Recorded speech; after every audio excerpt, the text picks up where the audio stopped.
Well, and yet you seem to fear that it will be used in an evil way. Why is it that the right people will not, in your estimation, use them?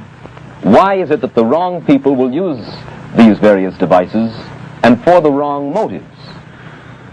Well, I think one of the reasons is that these are all instruments for obtaining power, and obviously the passion for power is one of the most moving passions that exist in man, and after all, all democracies are based on the proposition that power is very dangerous and that it's extremely important not to let any one man or any one small group have too much power for too long a time. After all, what are the British and American constitutions except devices for limiting power?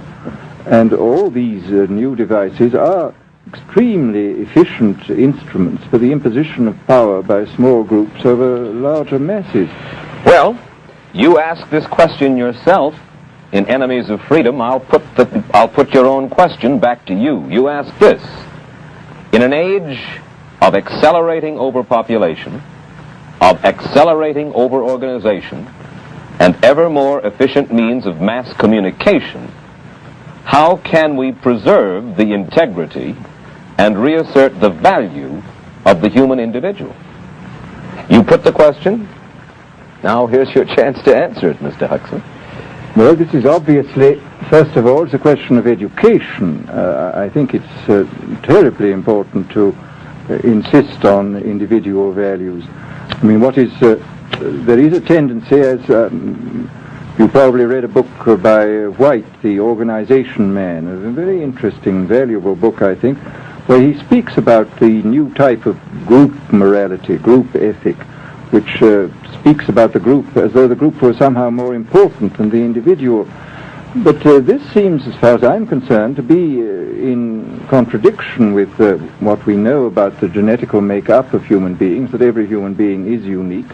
And it is, of course, on this genetical basis that the whole idea of the value of freedom is based.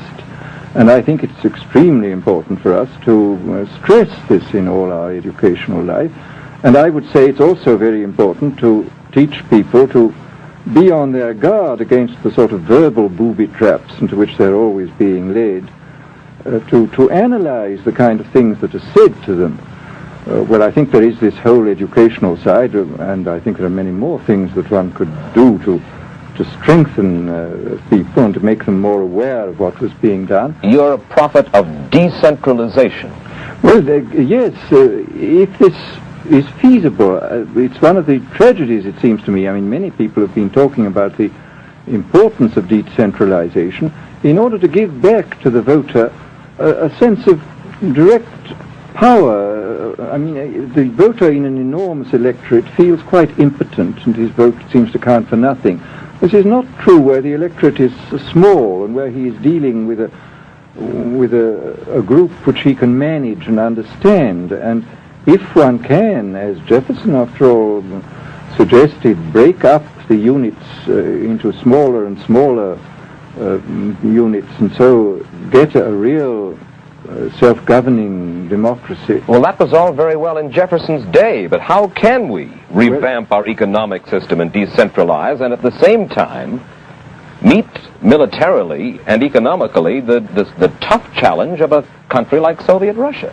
Well, I think the answer to that is that there are, it seems to me that industrial production is of two kinds. I mean, there are some kinds of industrial production which obviously need the most tremendously high centralization, like the making of automobiles, for example.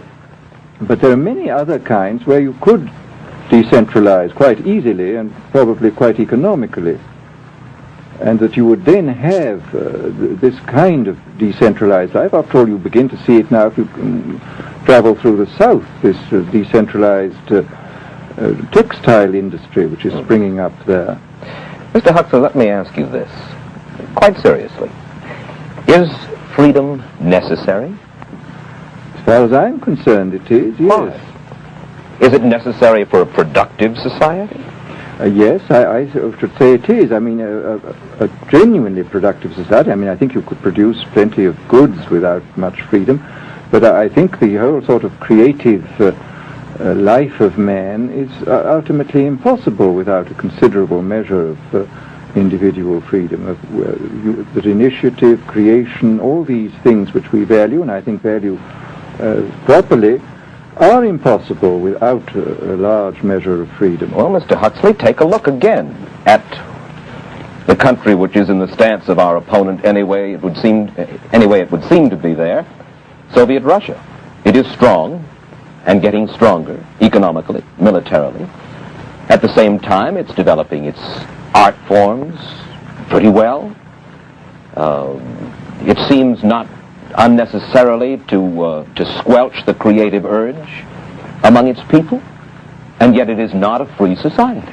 It's not a free society, but here is something very interesting, that those members of the society, like the scientists who are doing the creative work, are given far more freedom than anybody else. I mean, it's a privileged aristocratic society in which, provided that they don't poke their noses into political affairs, these people are given a great deal of prestige, a considerable amount of freedom, and a lot of money. I mean, this is a very interesting fact about the new Soviet regime, and I think what we're going to see is a people on the whole with very little freedom, but with an oligarchy on top enjoying a considerable measure of freedom and a very high standard of living. And the people down below, the epsilons down below, enjoying very little. And you think that that kind of situation can long endure? I think it can certainly endure much longer than a situation in which everybody is kept down. Because, I mean, they can certainly get their technological and scientific results on such a basis. Well, the next time that I talk to you then, perhaps we should investigate further the possibility of the establishment of that kind of a society, where the drones work for the queen bees up above. Well, but yes, but I must say I still believe in democracy. If we can make the best of the creative activities of the people on top, plus those of the people on the bottom, so much the better. Mr. Huxley, I surely thank you for spending this half hour with us, and I wish you Godspeed, sir. Thank you. Aldous Huxley finds himself these days in a peculiar and disturbing position. A quarter of a century after prophesying an authoritarian state in which people were reduced to ciphers, he can point at Soviet Russia and say, "I told you so." The crucial question, as he sees it now, is whether the so-called free world is shortly going to give Mr. Huxley the further dubious satisfaction of saying the same thing about us. Stay tuned for a preview of next week's interview. Till then, Mike Wallace, good night.